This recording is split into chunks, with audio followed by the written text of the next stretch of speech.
All right, it's time now for some great food. We're making an easy Monday night meal. Mac and cheese. That's right. Like restaurant quality, Chef Plum quality, but it's stovetop, quick, easy. You're skipping a step. Yeah, I gotta tell you what, I told my daughter how I was making this last night. And Lily said to me, she goes, Dad, I don't want to eat that. That's gross like that. And I'm like, just try it. And she goes, okay. And then she ate an entire bowl of it and asked for seconds. So it matches the my wife usually makes the mac and cheese in the house. Okay. And one of the things I'm doing here. I assume you're not using boxed in your house. No. So Max, no. Okay, so. But what she does is she adds a little garlic to it, a little garlic salt or garlic powder. It makes a ton of difference in the flavor. So what I did here was I came up with this idea to do away with the roux, right? The roux is the flour butter mixture we usually make to thicken up that sauce, right? That's a pain. Right. And I did away with having to boil the pasta separately. Okay, so here's what we're gonna do. You ready for this? Now, stick with me, guys. I know you're thinking, what is he talking about? I promise you, this works out great. So what I've got here is a pan, and I've got some milk, okay? Use whatever kind of milk you want. I mean, real milk, 2% whole milk, whatever. I'm gonna start with 2.5 cups of milk, right? And my pan's hot, you can hear that. And we're gonna bring this milk to a boil and then turn the heat down on it. So I'm doing 2.5 cups, just like that, right in there, okay? So this is like, instead of water, you're doing the milk. Right. Yep. And then what we're gonna do is we're gonna add just a good pinch of salt, a little bit of salt. And then I told you about my wife using that garlic. Yeah. A little bit of garlic powder. Now you don't have to add the garlic powder if you don't want to, but you can. Garlic powder or garlic salt? Garlic salt, garlic powder. You do garlic salt, you can get rid of both of these and just make it one. Okay. Easy. Okay. All right, and now here's what you're gonna do. You're gonna bring this up to a boil. And boiling milk, we all know, milk starts to boil, it'll overflow. Okay.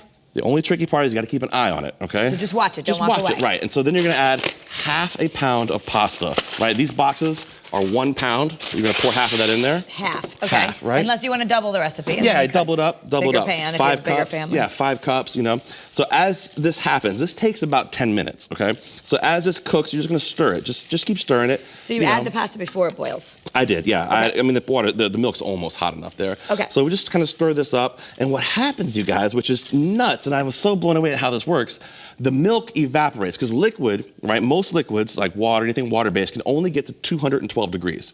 Once that liquid hits 212 degrees, the liquid then turns into a gas, which is steam, which leaves behind all the solids, right? Okay. So if we get rid of that liquid, we're leaving back all of that milk fat in there, which is taking the place of our roux, which is taking the place of our butter, and all we have to do... We don't need butter, we don't need flour, we don't need to boil the pasta separate. Nope. All of a sudden you can make nice mac and cheese right. easily. So what happens is, as this cooks down, it ends up looking like this, just so you guys can see. If you're gonna check that overhead camera, you can see a little bit better. It ends up looking like this, right? This is just that mac and that pasta in there. And what you do is you want to add, I'm going to take some of this out because it's a little bit smaller of a pan. What we're going to do then is add 1 cup of cheddar cheese. Use any kind of cheese you want. You don't like cheddar? Use, Monterey Jack. So 10 minutes later, it becomes that. That's right. Like the milk's gone and it's kind of, Yep. it looks like there's butter in there or That's fat, right. but there's not. You It's can just see. pasta and these little white... Right yeah. there. See that little, that's that milk fat. That's what takes the place of that butter. And so I now got you that just cheese add in there. cheese. And I'm just gonna slowly kind of start mixing that in, right?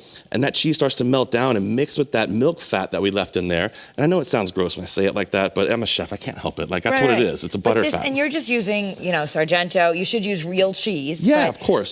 But just the shredded kind you buy at the store. That's You don't it. have to do any kind of grating, chopping, whatever. No. Yeah. And my idea behind this was you could make this on a Monday night, 10 minutes. Cheap, easy. Throw some bacon in there, throw some steamed broccoli in there, and you've got a really easy dinner set up very, very quickly that can make everybody happy. Let me trade my mixing utensils here.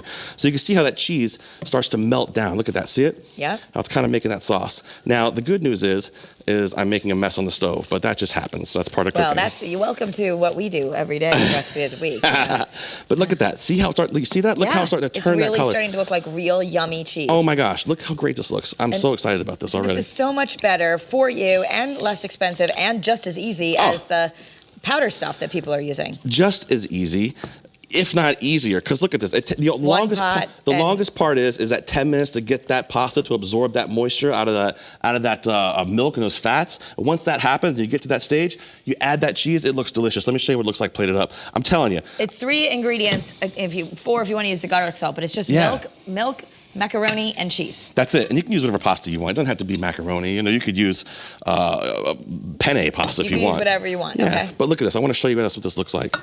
Look at this and how much that looks like a beautiful homemade, incredibly simple mac and cheese. What do you think, Karen? My Great? kids would love it because, mac and cheese is Yeah. huge in my house, probably everybody's house. I mean, how good does that look, right? Let me taste one So too. good. I'm reaching across you This here. feels like, holiday mac and cheese Yeah. instead of the box. I mean, if you look here, you can see. Look at all that creaminess that's in there. Oh my gosh, that is so good. Easy, right? Wait, so just remind us, and by the way, we're going to post this on our Facebook page, but it's 2.5 cups of milk. 2.5 cups of milk. Half a pound of mac and cheese. Half a pound, mac. half a pound of pasta, and then 1 cup of cheddar cheese. And if you want, you want to top it with some more cheese, you certainly can. But this is how it looks. This is great. Super I easy. would buy exactly what you did because this tastes so restaurant quality. So you got the Sargento extra sharp cheddar. We can find this, and you have the Horizon.